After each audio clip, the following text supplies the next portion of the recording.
First ever factory outlet, Mukunda Jewelries, KPHP, Somajiguda, Kottapet, Khammam.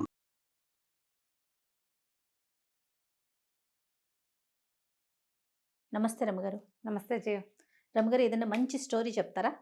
పూర్వం పల్లెటూళ్ళ నుంచి అడవి ప్రాంతం నుంచి పట్టణాలకి ఏవైనా వస్తువులు తీసుకొచ్చి అమ్ముకునేవాళ్ళు. ఇప్పుడు కూడా మనం ఆదివాసీ తెగల్లో అక్కడ కనపడదు ఆ ప్రాంతాల్లో. కొండ ప్రాంతాల నుంచి పట్టుతేనని, బంజారాలు వాళ్ళు పట్టుతేనని, తర్వాత ఏమో మన పుట్ట బియ్యం అని, చారపప్పు, స్పైసెస్ ఆ ఊళ్ళో అక్కడ ఆ అడవిలో వచ్చేవి. తర్వాత వెదురు బొంగులు కొనేవి, ఈ ఫ్లూట్లు గీట్లు, నెమళ్ళు ఉంటే కనుక నెమలి అవన్నీ పట్టుకొస్తారు. అయితే ఈ పల్లెటూళ్ళ నుంచి ఓ ఇద్దరు వృద్ధులు, ఇద్దరు ముసలాళ్ళే, ఊళ్ళో ఉంటే ఏం పెద్ద పని లేదు, ఏదైనా ఒక పావలా సంపాదించుకోవాలి సొంత ఖర్చులకి. ఏదైనా తినాలనిపిస్తుంది, ఏదైనా కొనుక్కోవాలనిపిస్తుంది, పిల్లల చేతిలో పెట్టాలి, ఏం చేయాలి అని వాళ్ళు ఏమనుకున్నారంటే వారానికి ఒక రోజు వెళ్ళి తేనె బుచ్చుకెళ్ళి నగరంలో అమ్ముకుందాం పట్టణంలో అని భావించారు. ఇద్దరు కలిసి చెరుకో దుత్త తేనె పట్టుకునేవాళ్ళు, చెట్లకి పుట్లకి ఎలాగోలాగా తేనె అమ్ముకుని వచ్చిన 2 రూపాయలని తెచ్చుకునేవాళ్ళు. ఓసారి ఇలాగే ఇద్దరు కలిసి చెరుకో తేనె దుత్త పట్టుకెళ్ళారు. కొంచెం ఎక్కువ మంచి తేనె వచ్చింది, చాలా శ్రేష్టంగా ఉంది, బాగా అమ్ముడుపోయింది, రేటు కూడా ఎక్కువ పలికింది. వేపది అనగానే రేట్ ఎక్కువ అలా ఉంటాయి కదా. అవునవును. రేల చెట్టు మీద ఇది ఎక్కువ, రేగి చెట్టు అవి అయితే దానికి రేట్ ఎక్కువ. అవన్నీ ఆరోగ్యపరంగా ఉపయోగపడతాయి. బాగా డబ్బులు వచ్చినాయి, మామూలుగా అంత రేటు పలకట్ల. అయితే వీళ్ళు ఏం చేశారు, డబ్బులు వెండి నాణ్యాలు బోల్డ్ ఉన్నాయి వీళ్ళ దగ్గర. ఇద్దరు కలిసి వచ్చే దారి చీకటి పడిపోయింది, బాగా యమకాలన్నీ అయ్యేసరికి మరి ఒక సత్రం దగ్గర పడుకోవాలనుకున్నారు. మామూలుగా కూడా వాళ్ళు అలాగే చేస్తారు, రాత్రి సత్రంలో పడుకుని చీకటి పడితే సత్రంలో పడుకుంటారు. ఏదో పావలా ఇస్తే అన్నం పెడతారు, పెద్దవాళ్ళుగా వాళ్ళకి ఎంత కావాలి. అవును. సరే ఆ తేనె దుత్తలో కాస్త నీళ్లు పోసుకుని ముంచు తాగితే హాయిగా ఓపిక వస్తుంది తేనె నీళ్ళు. పడుకుని లేచి పొద్దున్నే లేచి బయలుదేరిపోయేవాళ్ళు. ఏమనుకున్నారు, ఇద్దరు కలిసి ఈ పూట పడుకుందాము, చాలా అలసట కూడా ఉంది అని అనుకున్నారు. అలసటగా ఉంది. లోపలికి వెళ్ళి పడుకున్నాక ఇద్దరు మాట్లాడుకున్నారు, ఒరే నాయన ఈసారి మన దగ్గర ఎక్కువ వెండి ఉంది, ఎవరైనా కాజేస్తేను. అయితే ఏమనుకున్నారు, ఓ పని చేద్దాం. రెండో వాడు అన్నాడు, ఒక ముసలాయన, మనం సంచుల్లో రొంటిని పెడితే ఎవరైనా మన దొంగలు మనం పడుకుంటాం, రొంటిని తడివి తీసేస్తారు, చేతి సంచులోంచి తీసేస్తారు. తేనె దుత్తలు ఉన్నాయి కదా ఖాళీ అయిపోయినాయి, ఇవంతా తిరిగెళ్ళే బాపతు. ఆ తేనె దుత్తలున్న బుట్టల్లో ఎవ్వరూ చూడరు, అక్కడ పెట్టమనుకుంటారు. అందుకని చెప్పేసి ఆ తేనె దుత్త అడుగున పెడదామని చెప్పేసి వెండి నాణ్యాలు ఏం చేస్తారు, ఆ దుత్తలో పెట్టేశారు, కుండ అందులో పెట్టేశారు. పడుకున్నారు వీళ్ళు ఎరక్కండా. అయితే ఏమైంది, సత్రంలో ఎవ్వరూ లేరు, కానీ సత్రం యజమాని భార్య ఆ ఇద్దరు వీళ్ళు పడుకున్న గది తలుపుకి సందుంటే ఆ తలుపు సందులోంచి ఇవన్నీ వినేశారు. వెండి కనపడుతుందిగా. ఏం చేశారు, తెల్లవారుజామున లేచెళ్ళి ముసలివాళ్ళు పాపం పగలల్లా తిరుగున్నారు, ఒళ్ళుపోయి తెలియకుండా పడి కలిసిపోయారు. వెళ్ళి ఆ తేనె దుత్తల్లో నుంచి వెండి కాస్త తీసేసుకున్నారు. వీళ్ళు వెళ్ళేటప్పుడు వీళ్ళకి డబ్బులు ఇవ్వడానికి దూతలు ఓపెన్ చేసి చూస్తే ఏమిది, డబ్బులు లబో దిబో, మా డబ్బులు పోయినాయి అంటే అమ్మో యజమాని భార్య ఇద్దరు హాత్ తేరిక, మా సత్రంలో డబ్బులు పోవటం ఏమిటి, ఎవరు ఈ పని చేశారో చూద్దాం, వాళ్ళంతా తేలుద్దాం, మా అసలు ఎప్పుడూ అవ్వలేదండి ఇట్లా, మా దగ్గర పోయిందంటే మాకెంత పరువు తక్కువ, మాకు చెడ్డ పేరే కదా అన్నారు. అనేసరికి వీళ్ళ మీద అనుమాన పడలా వాళ్ళు, ఎందుకంటే ఇప్పటికి చాలాసార్లు వచ్చారు.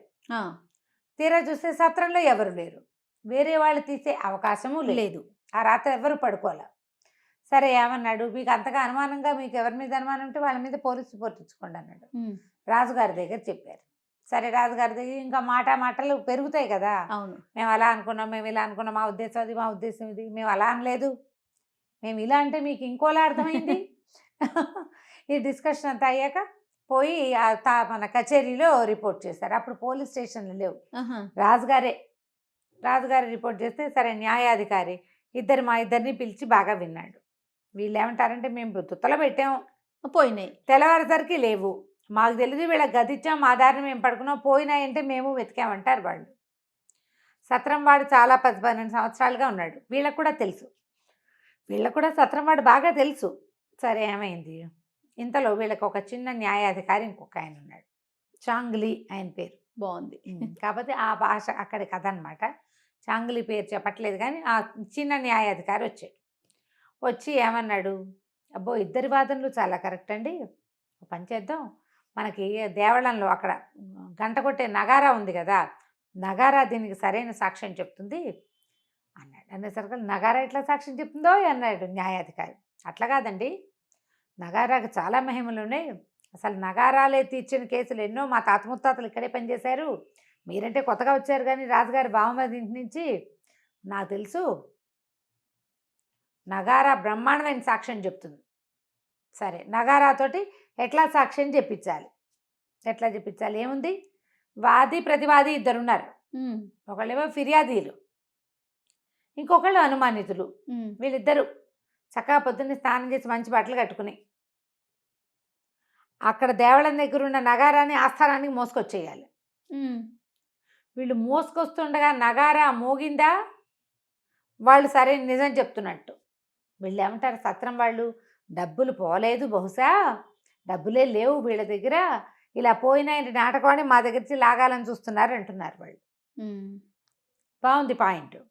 కాబట్టి ఎవరు అబద్ధం చెప్తే వాడి దగ్గర నగారా మోగదు, నిజం చెప్తే నగారా మోగుతుంది, గంట కొట్టినట్టు. నిజం చెప్తే ఏమిటి, గంట కట్టినట్టు కొట్టినట్టు. అంతే. అబద్ధం చెప్తే గోడ కట్టినట్టు కదా, గంట కొట్టినట్టు మోగాలి, నగారా మోగుతుంది అన్నాడు. వీళ్ళంతా ఆశ్చర్యపోయి నగారా మోగటం ఎక్కడా వినలేదు, ఈయన తాత ముత్తాతల నాటి జరిగింది అంటున్నాడు. సరే చూద్దాం అనుకున్నారు. నలుగురు పోయారు సత్రానికి. పోయాక మర్నాడు పొద్దున ముసలి వాళ్ళిద్దరూ మరి స్నానాలు చేశారు. ఒక జత బట్టలు, ఉతికారేసిన బట్టలు ఉన్నాయి, ఇంకో జత ఉంటాయి కదా వాళ్ళ దగ్గర, ఉతికారేసిన బట్టలు కట్టుకున్నారు. ఇద్దరు కలిసి వచ్చారు. ఆ నగారా మోసుకురావాలంటే వాళ్ళ వల్ల చచ్చే బరువు అది. సరే ఏం చేశారు, అది ఇట్లా ఇలా ఉంటుంది పెద్దది. ఇద్దరు కలిసి దాన్ని కావిట్లో వేసుకున్నారు. కావిడేస్తారు భుజాల మీద, అటొకళ్ళు ఇటొకళ్ళు మోసుకొని తెస్తున్నారు. మధ్య మధ్యలో 2 ట్రిప్పులు ఆగారు.